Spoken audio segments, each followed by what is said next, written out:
కొనుగోలు ఒప్పందాలు, యాదాద్రి భద్రాద్రి ప్లాంట్ల నిర్మాణంలో అక్రమాలపై రేవంత్ సర్కార్ ఉక్కుపాదం మోపింది. Justice Madan B Lokur commission నివేదిక ఆధారంగా ఈ అక్రమాలపై సీబీఐ విచారణ కోరుతూ కాంగ్రెస్ మంత్రుల బృందం నేడు ఢిల్లీలో కేంద్ర హోంశాఖ అధికారులను, సీబీఐ డైరెక్టర్ ను కలవనుంది. మే 10న ప్రధాని మోదీ హైదరాబాద్ పర్యటనకు వస్తున్న తరుణంలో అంతకు ముందే సీబీఐ విచారణను వేగవంతం చేయాలని డిమాండ్ చేస్తూ బీజేపీ, బీఆర్ఎస్ పార్టీలను ఒకే దెబ్బకు ఇరుకున పెట్టాలని కాంగ్రెస్ వ్యూహం రచిస్తోంది.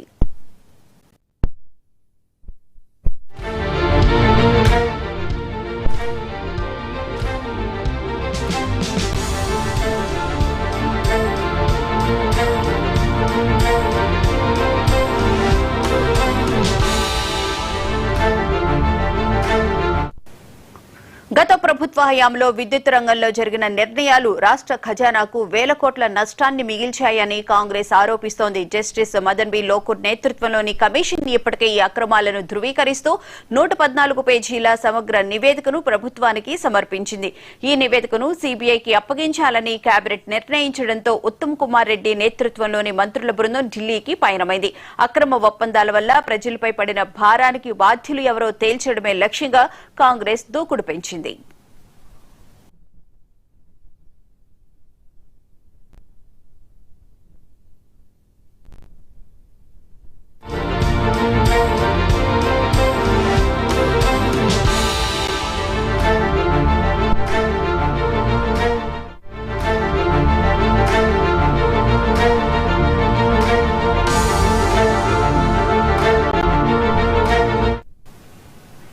కాళేశ్వరం ప్రాజెక్టులో అవినీతిపై సీబీఐ విచారణ కోరుతూ ఇప్పటికే కాంగ్రెస్ ప్రభుత్వం లేఖ రాసిన కేంద్రం నుంచి ఆశించిన స్పందన రాలేదు. ఇప్పుడు విద్యుత్ అక్రమాలను కూడా సీబీఐకి అప్పగించడం ద్వారా బీజేపీని ధర్మ సంకటంలో పడేసింది. ఒకవేళ కేంద్రం విచారణకు ఆదేశించకపోతే బీజేపీ, బీఆర్ఎస్ భాయి భాయి అంటూ ప్రచారం చేసేందుకు కాంగ్రెస్ స్కెచ్ వేసింది. ఒకే దెబ్బకు రెండు పిట్టలు అన్న చందంగా రెండు పార్టీలను దోషులుగా నిలబెట్టే ప్రయత్నంలో రేవంత్ సర్కార్ సక్సెస్ అవుతుందా అన్నది ఆసక్తికరంగా మారింది.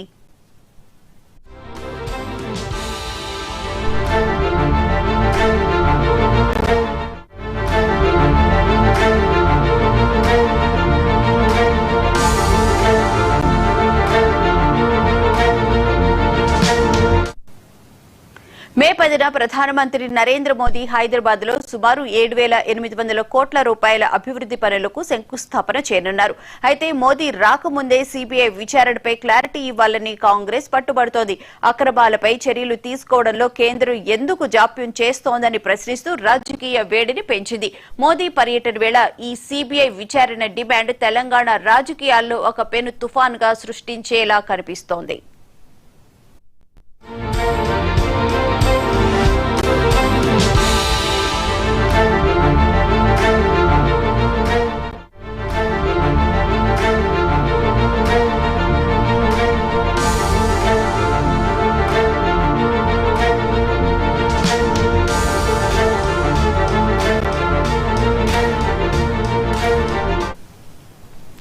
తెలంగాణ రాజకీయాలు మరోసారి వేడెక్కాయి. గత బీఆర్ఎస్ ప్రభుత్వ హయాంలో జరిగిన విద్యుత్ కొనుగోలు ఒప్పందాలు, యాదాద్రి భద్రాద్రి ప్లాంట్ నిర్మాణంలో అక్రమాలపై రేవంత్ సర్కార్ ఉక్కుపాదం మోపింది.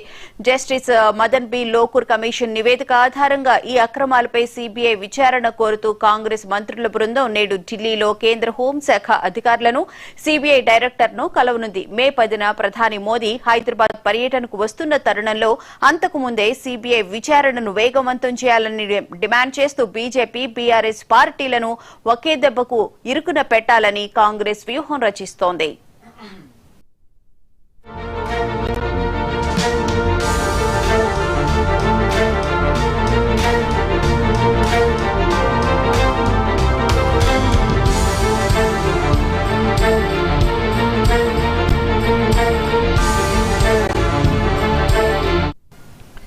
గత ప్రభుత్వ హయాంలో విద్యుత్ రంగంలో జరిగిన నిర్ణయాలు రాష్ట్ర ఖజానాకు వేల కోట్ల నష్టాన్ని మిగిల్చాయని కాంగ్రెస్ ఆరోపిస్తోంది. జస్టిస్ మదర్ బి లోకూర్ నేతృత్వంలోని కమిషన్ ఇప్పటికే ఈ అక్రమాలను ధృవీకరిస్తూ 114 పేజీల సమగ్ర నివేదికను ప్రభుత్వానికి సమర్పించింది. ఈ నివేదికను సీబీఐకి అప్పగించాలని కేబినెట్ నిర్ణయించడంతో ఉత్తమ్ కుమార్ రెడ్డి నేతృత్వంలోని మంత్రుల బృందం ఢిల్లీకి పయనమైంది. అక్రమ ఒప్పందాల వల్ల ప్రజలపై పడిన భారానికి బాధ్యులు ఎవరో తేల్చడమే లక్ష్యంగా కాంగ్రెస్ దూకుడు పెంచింది.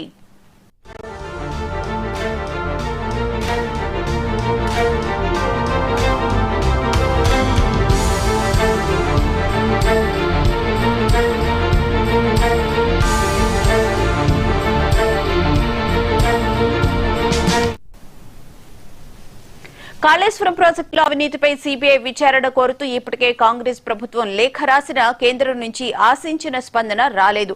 ఇప్పుడు విద్యుత్ అక్రమాలను కూడా సీబీఐకి అప్పగించడం ద్వారా బీజేపీని ధర్మ సంకటంలో పడేసింది. ఒకవేళ కేంద్రం విచారణకు ఆదేశించకపోతే బీజేపీ బీఆర్ఎస్ బాయి బాయి అంటూ ప్రచారం చేసేందుకు కాంగ్రెస్ స్కెచ్ వేసింది. ఒకే దెబ్బకు రెండు పిట్టలు అన్న చందంగా రెండు పార్టీలను దోషులుగా నిలబెట్టే ప్రయత్నంలో రేవంత్ సర్కార్ సక్సెస్ అవుతుందా అన్నది ఆసక్తికరంగా మారింది.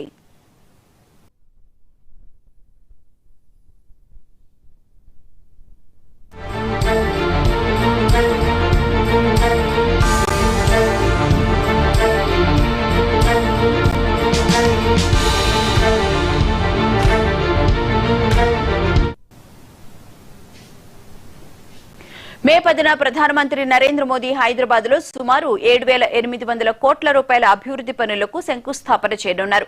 అయితే మోదీ రాకముందే సీబీఐ విచారణపై క్లారిటీ ఇవ్వాలని కాంగ్రెస్ పట్టుబడుతోంది. అక్రమాలపై చర్యలు తీసుకోవడంలో కేంద్రం ఎందుకు జాప్యం చేస్తోందని ప్రశ్నిస్తూ రాజకీయ వేడిని పెంచింది. మోదీ పర్యటన వేళ ఈ సీబీఐ విచారణ డిమాండ్ తెలంగాణ రాజకీయాల్లో ఒక పెను తుఫానును సృష్టించేలా కనిపిస్తోంది.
గత బీఆర్ఎస్ ప్రభుత్వ హయాంలో జరిగిన విద్యుత్ కొనుగోలు ఒప్పందాలకు సంబంధించి సీబీఐ విచారణ కోరే విధంగా కాంగ్రెస్ ముందడుగు వేస్తున్నట్లుగా కనిపిస్తోంది. ఇక ఇదే అంశానికి సంబంధించిన పూర్తి వివరాలను మా స్పెషల్ కరెస్పాండెంట్ శ్రీనివాస్ అడిగి తెలుసు. శ్రీనివాస్, చెప్పండి, మొత్తం మీద బీఆర్ఎస్ బీజేపీ ఒకటే అని చెప్పి తెలియజేసే విధంగా కూడా కాంగ్రెస్ ఒకే దెబ్బకు రెండు పిట్టలు అన్నట్లుగా కూడా సీబీఐ విచారణను కోరుతున్నట్లు ఉంది. దీనికి సంబంధించి బీజేపీ ఎటువంటి యాక్షన్ తీసుకునే అవకాశం ఉండొచ్చు అంటారు?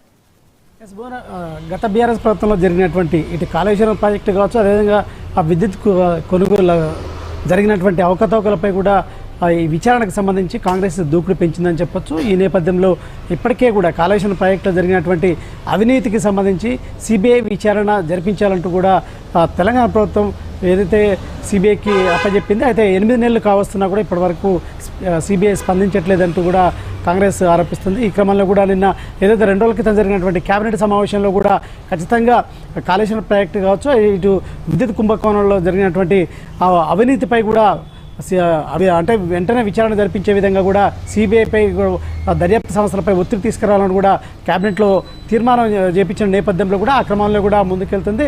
ఒకవైపు ఇప్పటికే కూడా అంటే కాళేశ్వరం ప్రాజెక్టులో జరిగిన అవినీతికి సంబంధించి సిబిఐకి అప్పచెప్తే ఖచ్చితంగా 48 గంటల్లో విచారణ జరిపించి ఏదైతే దోషులపై ఖచ్చితంగా చర్యలు తీసుకుంటామంటూ కూడా కేంద్ర మంత్రి బండి సంజయ్ కావచ్చు, కిషన్ రెడ్డి గతంలో ఆరోపించిన నేపథ్యంలో కూడా ఇప్పుడు 8 నెలలుగా వస్తున్నా కూడా ఎందుకు బీజేపీ కేంద్ర మంత్రులు స్పందించట్లేదు, ఖచ్చితంగా సిబిఐ విచారణ జరిగే విధంగా కూడా ప్రధాని మోడీ అదేవిధంగా కేంద్ర ప్రభుత్వంపై కూడా ఒత్తిడి తీసుకురావాలంటూ కూడా పదే పదే చెప్తున్న పరిస్థితి. సో ఈ క్రమంలో కూడా ఇటు రాజకీయంగా ఈ అంశాలపై కూడా అంటే తీవ్ర చర్చనీయాంశంగా మారింది కావచ్చు చెప్పొచ్చు.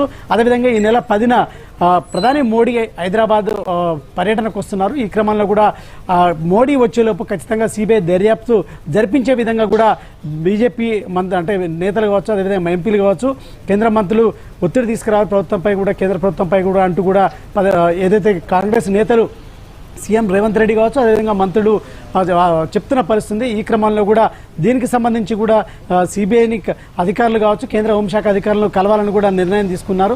ఈ క్రమంలో కూడా ఈరోజు ఉత్తమ్ కుమార్ రెడ్డి అంటే ఇరిగేషన్ భారీ నీటిపారుదల శాఖ మంత్రి ఏదైతే ఉత్తమ్ కుమార్ రెడ్డి ఆధ్వర్యంలో కూడా ఈ మంత్రుల బృందం కలిసేందుకు కూడా సిద్ధమైనట్టు కూడా తెలుస్తుంది. ఈ క్రమంలో కూడా కలిసి వెంటనే సిబిఐ విచారణ జరిపించే విధంగా కూడా చూడాలని కూడా చూస్తుంది. మరోవైపు ఇటు ప్రతిపక్షమైన బీఆర్ఎస్ పార్టీ ఆరోపిస్తుంది, అదేవిధంగా ఇటు బీజేపీ ఏదైతే రాష్ట్ర ప్రభుత్వం అంటే కాంగ్రెస్ ప్రభుత్వంపై కూడా విమర్శలు గుప్పిస్తున్న నేపథ్యంలో కూడా ఈ విధంగా అంటే బీజేపీ సిబిఐ విచారణ జరిపించట్లేదు, మేము విచారణ జరిపించమని కోరి 8 నెలలు అవుతున్నా కూడా విచారణ జరిపించట్లేదని ఇటు బీజేపీపై కూడా ఒత్తిడి పెంచే విధంగా, మరొక వైపు ఇటు ఏదైతే బీఆర్ఎస్ ఇప్పటికే ప్రభుత్వంపై కూడా ఏదైతే దూకుడు విమర్శల అంశంలో కూడా దూకుడు పెంచిన బీఆర్ఎస్ పై కూడా ఇటు ఒకే రకంగా ఒత్తిడి తీసుకురావచ్చు, అంటే ఒకే దెబ్బకు 2 పిట్టలు అనే విధంగా కూడా ముందుకెళ్లాలి ఆ విధంగా ఉంటుందంటూ కూడా ఇప్పుడు కాంగ్రెస్ భావిస్తుంది. ఆ రకంగా సీఎం రేవంత్ రెడ్డి ఇప్పటికే కూడా సమీక్ష సమావేశాలు కూడా నిర్వహించారు. దీంతో పాటు కేబినెట్లో కూడా నిర్ణయం తీసుకున్న నేపథ్యంలో కూడా ఈ రాష్ట్ర రాజకీయాల్లో అంటే మోడీ ఈ నెల 10న వస్తుండడంతో కూడా రాష్ట్ర రాజకీయాల్లో కూడా పెను మార్పులు సంభవిస్తాయంటూ కూడా ఇప్పటికే బీజేపీ నేతలు ఒకవైపు ఆరోపిస్తున్నారు.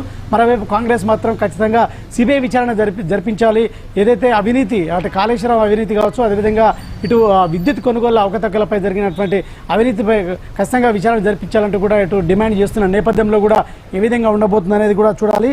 మరొక వైపు ఇటు అంటే ఈ నెల 10న మోడీ ఖచ్చితంగా వచ్చేలోపు విచారణ జరిపించే విధంగా బీజేపీ నేతలు ఒత్తిడి తీసుకురావాలని కూడా చెప్తున్న పరిస్థితి. చూడాలి ఏ విధంగా మరి ఏదైతే కాంగ్రెస్ నేతలు ఉత్తమ్ కుమార్ రెడ్డి ఆధ్వర్యంలో కేంద్ర హోంశాఖ అధికారులు కావచ్చు, అదేవిధంగా ఇటు సిబిఐ అధికారులను కలిసి ఏ విధంగా ఒత్తిడి తీసుకొస్తారు, వీళ్ళ ఒత్తిడి మేరకు ఖచ్చితంగా సిబిఐ స్పందిస్తుందా, ఎందుకంటే ఇప్పటికే కూడా 8 నెలలు అవుతుంది సిబిఐ విచారణ జరిపించాలని కూడా రాష్ట్ర ప్రభుత్వం దానికి సంబంధించి కోరిన నేపథ్యంలో 8 నెలలు అవుతుంది, అయినా కూడా ఇప్పటివరకు సిబిఐ స్పందించకపోవడంతో కూడా మరి వీరు కలిసిన తర్వాత ఏ విధంగా స్పందన ఉంటుంది, అంటే మోడీ ఈ నెల 10న హైదరాబాద్ వచ్చేలోపు సిబిఐ స్పందిస్తుందా, వీళ్ళు కలిసిన తర్వాత లేదంటే ఏ విధంగా ఉండబోతుంది అనేది మాత్రం ఇప్పుడు రాష్ట్ర రాజకీయాల్లో చర్చనీయాంశంగా మారిందని కూడా చెప్పొచ్చు. బోనా రైట్, థ్యాంక్ యూ శ్రీనివాస్.